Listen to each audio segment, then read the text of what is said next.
अध्यात्म विज्ञान कोई धर्म या संप्रदाय नहीं है, ये स्पिरिचुअल साइंस है जो कुदरत के कानून पर आधारित है। ये विज्ञान पूरे ब्रह्मांड के सभी रहस्यों को उजागर करता है और जीवन के सभी पहलुओं को समझने के लिए एक नई दृष्टि देता है। इसी को आर्ट ऑफ विजन कहते हैं, दुनिया को देखने की एक नई दृष्टि, जो अध्यात्म विज्ञानी परम पूज्य स्वामी श्री कमलेशानंद जी के निर्देशन में सनातन सत्य का अनुसंधान कर हमारे जीवन को प्रकाशित करे। जय सच्चिदानंद। भारतवर्ष के इतिहास के अंदर हम सदियों से साधु संत सन्यासी ऋषि मुनि जिस धरती के ऊपर पैदा हुए और हो रहे हैं, इस भारतवर्ष की भूमि पर हमारा सबका भी जन्म हुआ है और इसीलिए हम सब ऋषि मुनि के पुत्र हैं, वंशज हैं। और हमारे सबके अंदर पहले भी, आज भी और भविष्य में भी अनंत शक्तियां थी, है और रहेगी।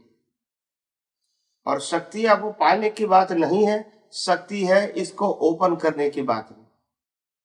हम सब मानते हैं हम आत्मा के रूप में अनंत ज्ञान, अनंत दर्शन, अनंत सुख, अनंत शक्ति वाले हैं। मतलब शक्ति पानी नहीं है इसको क्या करना है? ओपन करना। और जो पाने की चीज होती है वो हमारी नहीं होती है, और हमारी चीज को पानी नहीं है, अनुभव करना है। और अनुभव करने के लिए ज्ञान दर्शन चाहिए। क्या चाहिए? ज्ञान दर्शन। और कोई बाह्य चीजों की आवश्यकता नहीं है। और सदियों से हम इन शक्तियों की उपस्थिति में भी क्योंकि पहचान नहीं है। क्या नहीं है? पहचान। और इसीलिए हर अवतार कुछ न कुछ पाने का प्रयास करते हैं। तो आज मैं वही विज्ञान बताना चाहता हूं। हम क्या है, हमारा क्या है, हम क्या नहीं है, हमारा क्या नहीं है, और जो नहीं है वो किसका है। मैंने 3 बात बताई। हम क्या है, हमारा क्या है, हम क्या नहीं है, हमारा क्या नहीं है, और जो हमारा नहीं है वो किसका है। समझ में आया? ये 3 बात बताना चाहता हूं। अनंत अवतारों से हम सदियों से हर इंसान सुख की प्राप्ति के लिए भटक रहा है, और जिन जिन चीजों में वो सुख मानता है और पुण्य के बल पर मिलता भी है। क्या बताया? पुण्य के बल पर मिलता है, मगर जिसमें सुख माना, पुण्य से मिला, वो भी छोड़ना है। बोलते नहीं। यानी अंत में हमको कुछ पाना, बोलते नहीं। तो हमने गेन क्या किया? कुछ नहीं। हम कुछ नहीं पाने के लिए जी रहे हैं, बराबर ना? बोलते नहीं। क्या ये हमारा जीवन का गोल है? हमारे जीवन का गोल ये है, कुछ नहीं पाना? क्या ये हमारी अनंत शक्तियां है? बस ये मार्ग सोच ही गलत है, क्योंकि हमारा नहीं था, उसी को पाने की कोशिश किया, और इसीलिए नहीं था तो जिसका था उसी के पास रहेगा। समझ में आया? हम इस दुनिया के अंदर सुख पाना चाहते, सुख कहाँ है वो हमको मालूम नहीं। जिन जिन चीजों में सुख मानते हैं और प्राप्त करना चाहते हैं, उसमें कभी हमने ये नहीं सोचा कि सुख है या नहीं। हमने पैसों में सुख माना, पैसा में सुख है कि नहीं वो नहीं हमको मालूम। पैसा जीवन जीने का साधन है, पैसा सुख का साधन है, वो क्वेश्चन है। क्या बताया? पैसा जीवन जीने का साधन है, पैसा सुख का साधन है, वो क्वेश्चन। अगर पैसे से सुख मिलता है तो सन्यासी दुखी होते, अकिंचन साधु दुखी होते। इसीलिए पैसा जीवन जीने का साधन है, सुख का साधन। दुनिया की हर चीज, सत्ता, संपत्ति, संबंध और सभी प्रकार के इंस्ट्रूमेंट जीवन जीने का साधन जरूर है, सुख का साधन। और हम इसमें क्या मानते हैं? सुख। यही हमारी भ्रांति है। हम जिसको भगवान मानते हैं, उन्होंने अपने जीवन में आत्मा की अनुभूति के लिए सब कुछ त्याग कर दिया। उन्होंने त्यागा, हमने मांगा। बोलते नहीं, कहते ये भगवान का मार्ग है, मगर भगवान इस तरफ गए और हम रिवर्स। देखो, महावीर तारा मार्ग थी हमें लाखों जो जंदू, तू वितरागी અને અમે હઠરાગી, બંને રાગી તો છીએ।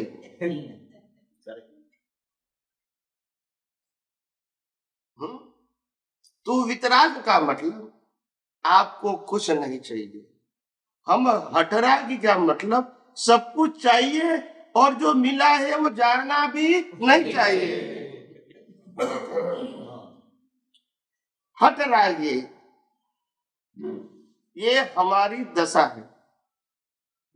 और कुदरत का कानून कहती है, इस दुनिया में मैंने सुख दुख जैसी चीज रखी ही नहीं है। क्या बताया? सुख दुख जैसी चीज नहीं। सुख दुख वो आपकी ही कल्पना है। एक ही चीज को आप सुख भी मान सकते हैं, दूसरा व्यक्ति, तो ये तो आपकी कल्पना है। कुदरत ने नहीं कहा कि मैंने सुख दुख दिया। कुदरत ये कहती है, मैं आपके कर्मों का हिसाब दे रहा हूं। इसको आप सुख मानो या दुख। अगर आपको 12 वर्ष 14 वर्ष वनवास मिले तो भी आपको दुख नहीं लगेगा, और अगर एक दिन घर से बाहर निकाल दिया जाएगा तो भी दुख लगेगा। ये आप सबकी मान्यता। यस और नो? हकीकत में सुख दुख नहीं है। मंदिर के बाहर भिखारी को मैं 50 रुपया दान दूंगा क्योंकि वो भीख मांग रहा है, तो उनके लिए सुख है या दुख? सुख है। और वही मंदिर के बाहर कोई BMW लेकर आता है, वो मंदिर में दर्शन करके बाहर आता है, उनको भी 50 रुपया देता हूं, उनको क्या लगेगा? नोट भी वही देने वाला भाई, एक को सुख एक को दुख। तो सुख दुख हकीकत है या मान्यता है? और हमको सुख मान्यता बना चाहिए कि फैक्ट चाहिए? फैक्ट सुख इस दुनिया में नहीं है।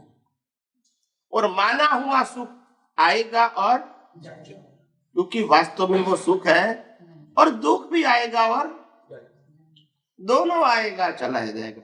मगर कर्मों का हिसाब तो पूरा करना ही। तो कर्म और कर्म फल है, सुख दुख नहीं। सुख दुख कल्पना है। जन्म जीवन मृत्यु वो भी कल्पना है। क्या है? कल्पना। क्योंकि हमारा न जन्म है, न जीवन है, न मृत्यु है। जिसका जन्म जीवन मृत्यु है वो हम नहीं है।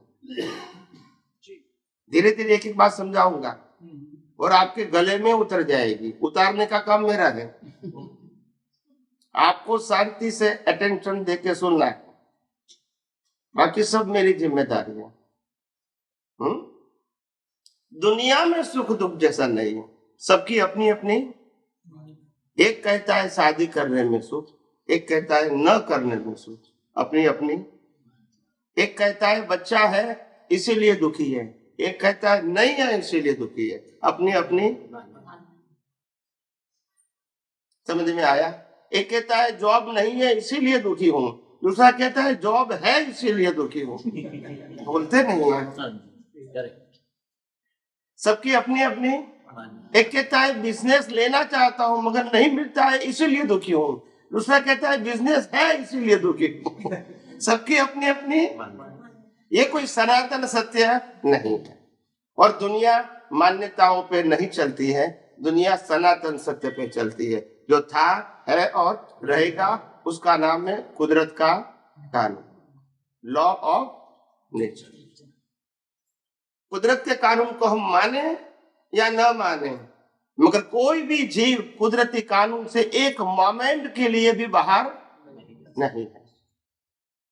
कुदरत का कानून हमारी तुम्हारी मान्यता के ऊपर काम नहीं करता है, वो निरंतर काम कर रहा है।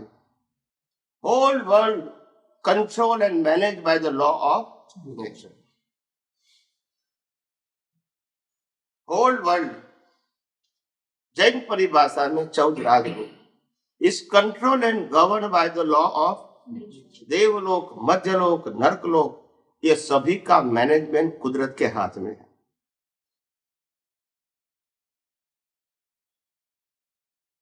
तो पहली बात है कि दुनिया में सुख दुख जैसी चीज नहीं है और हमको सुख चाहिए और वो सुख सनातन चाहिए।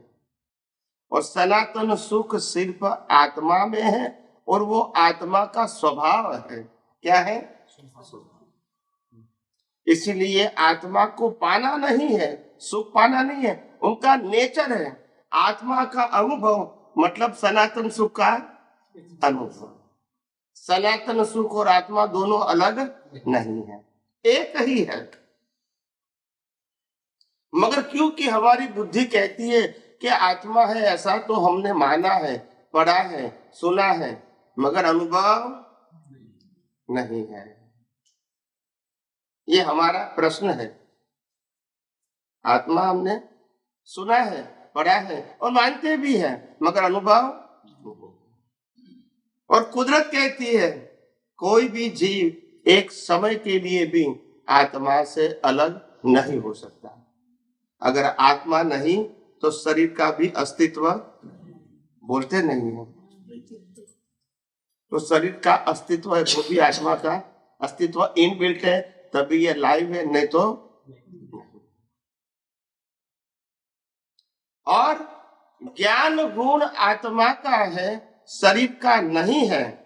और इसीलिए रामकृष्ण महावीर के शरीर को भी जलाया जाता है, बोलते नहीं है।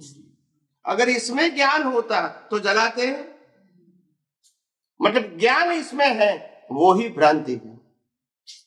ये प्लेयर है, स्पीकर है, उसमें ज्ञान, ये भी प्लेयर है, ये भी प्लेयर, टीवी भी प्लेयर है, ज्ञान नहीं है। स्पीकर समझ में आता है ना, प्लेयर एंड स्पीकर है, उनके पास ज्ञान, रिकॉर्डेड ज्ञान वो प्ले करता है। It's a mechanism. समझ में आया? ज्ञान केवल आत्मा का ही गुण है, केवल ओनली। और वो ज्ञान हम नहीं पहचानते हैं और इसीलिए 5 सेंसेस से दुनिया समझने की कोशिश करते हैं, वो बुद्धि है। और फिर बुद्धि के बाद मोह जुड़ जाता है, ये चाहिए, ये चाहिए, मिलता है तो राग और नहीं मिलता है तो द्वेष, और आके चला जाता है तो भी द्वेष। और इससे आत्मा से कोई मतलब। तो कहने का मतलब यह है कि आत्मा है, उनकी साबिती हजारों है, 1-2 नहीं। आत्मा है तभी शरीर का अस्तित्व है, आत्मा है तब तक तुम जीवित है, आत्मा है इसीलिए पुनर्जन्म है। शरीर का पुनर्जन्म, आत्मा है इसीलिए कर्म का सिद्धांत है, आत्मा है इसीलिए चारों गति है, शरीर की गति नहीं। और आत्मा है इसीलिए सनातन सुख है, आत्मा है इसीलिए मुक्ति है, शरीर की मुक्ति नहीं। ज्ञान गुण केवल आत्मा का है, मगर वो स्वाभाविक ज्ञान है। और हम दुनिया के ज्ञान की बात करते हैं, वो बौद्धिक ज्ञान है। बौद्धिक ज्ञान और मूल ज्ञान से कोई मतलब नहीं है।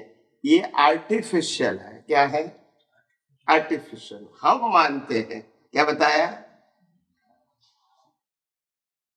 और वो व्यवहार चलाने का ज्ञान है, फैक्ट नहीं। और कई लोग प्रश्न करते हैं कि स्वामी जी पुनर्जन्म है कि नहीं। क्या बताया? पुनर्जन्म है कि नहीं। मैंने कहा आप क्या मानते हैं? बोला सुना है, पढ़ा है, मालूम नहीं। मैंने कहा आप साइंस को तो एक्सेप्ट करेंगे ना, और साइंस का मतलब होता है कॉज एंड इफेक्ट। ये तो साइंस है ना। राइट। पहले कॉज होती है, इफेक्ट होती है। अगर कोई चीज की इफेक्ट है तो कॉज होना चाहिए कि नहीं? वो साइंस है ना। जब हमारा जन्म होता है, जन्म के साथ माँ बाप मिलता है, भाई बहन मिलता है, रहने का घर मिलता है, धर्म मिलता है, वो कॉज है या इफेक्ट है? बोलिए।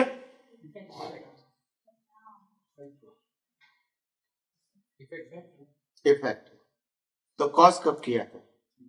लेकिन तो कॉज हुआ था, उसके बाद इफेक्टिवली मम्मी पापा मिले। एंड प्रोबेबली मेरे हिसाब से तो पुनर्जन्म जैसी चीज नहीं, क्योंकि अपनी मृत्यु नहीं होती मेरे हिसाब से। तो अगर हम आत्मा है तो उसकी नाम मृत्यु है ना जन्म। एक मिनट, अगर जन्म हुआ वो इफेक्ट है तो इफेक्ट के पहले कॉज होनी चाहिए कि नहीं? यस और नो? तो पहले का मतलब क्या है? जन्म से जन्म से पहले का मतलब क्या है? सही बात। जन्म से पहले का मतलब क्या है? It is in a previous birth. Is there any option? No. It's a proof reincarnation. It's a proof theory of karma. Yes or no? ये प्रूव करता हूं मैं, और उसके आपके पास और कोई उत्तर नहीं। तो मैंने आत्मा, पुनर्जन्म और कर्म का सिद्धांत तीनों मैंने प्रूव किया। यस और नो? इसके आगे मैं शरीर की बात करता हूं।